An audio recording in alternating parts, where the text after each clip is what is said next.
गोर लागै छी मिथिलावासी सबगोटा केना छी। जेठ चढ़ि जायत तऽ भट्टा नहीं खायब, ताहिके लऽ कऽ छोटकी छोटकी भट्टाके दू रंगके सब्जी बनेलहुँ, एकटा फ्राई कऽ कऽ और एकटा रसवला।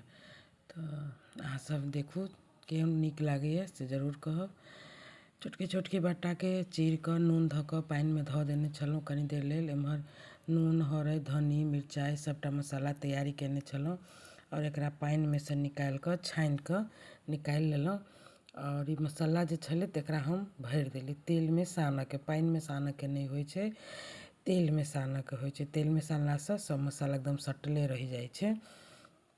तऽ एकरा सबमे कनि कनि कऽ कऽ भरि देलिए। एकरा ने फ्राई कऽ कऽ आ रोटी पराठा या ओहुना अहाँ भातो संगे सानि कऽ खेबै, मने फ्राई जकाँ, तऽ नीक लागत। हमरा तऽ बहुत नीक लगैए, अहाँसब केहन लागैए जरूर कहब। तऽ एकरा सब चीज भरि लेलिए और एकरा तेल फ्राई पैन चढ़ा कऽ कनिक तेल धऽ देलिए और तेलके चारू कात कनि घुमा देलिए जाहिसँ चारू कात लागि जाए। और एहिमे ई जे हम भंटा भरने छलहुँ से धऽ कऽ एक बेर भऽ गेल, तब एकरा सबके हम पलटा रहल छी। तऽ एकदम ताव कममे एकरा ताव कम कऽ कऽ एकरा हल्का ताव पर फ्राई करियौ। आ ई जे तौरमे हल्का हल्का मसाला देख रहल छी, इहो मसाला सबटा निकालबै ने तऽ अहाँके रोटी या पराठा संगे खाइत बहुत टेस्टी लागै छै ई वाला। तऽ एक बेर अहाँसब जरूर बनाएब, बनेने छी तऽ जरूर कहब।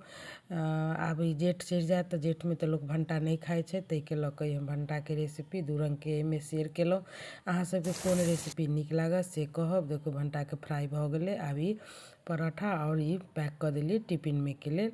तऽ हमरा बहुत टेस्टी लागै छै, अहूँसब एक बेर करब। आब ई दोसर अछि जे एकरा ओहिना चीर देलहुँ हँ, बीचे बीचे चीर कऽ पानिमे धऽ कऽ नून पानिमे निकालि कऽ धो कऽ और फोरनमे पचफोरना सूखल मिरचाइ तेजपात धऽ कऽ एकरा धऽ देने छलहुँ। हरदि आ हल्का नमक, कनिक एखन शुरूमे नमक धऽ कऽ एकरा कनिक फ्राई कऽ दियौ।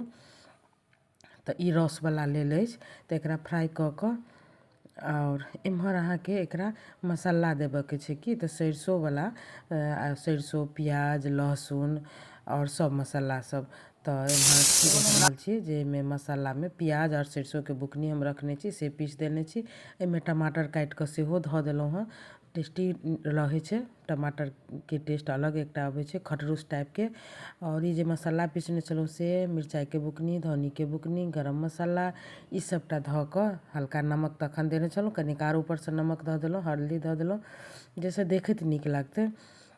और सब मसालाके एकरा मिला कऽ और एकरा सटले कनिक पानि धऽ देलिए, भुजा गेलै तऽ सबटा एकदम नीकसँ। ओकरा बाद कनिक पानि धऽ देलिए आ धेलाके बादमे जाकऽ से ताव हल्का बढ़ा कऽ एकरा हम झाँपि देबै।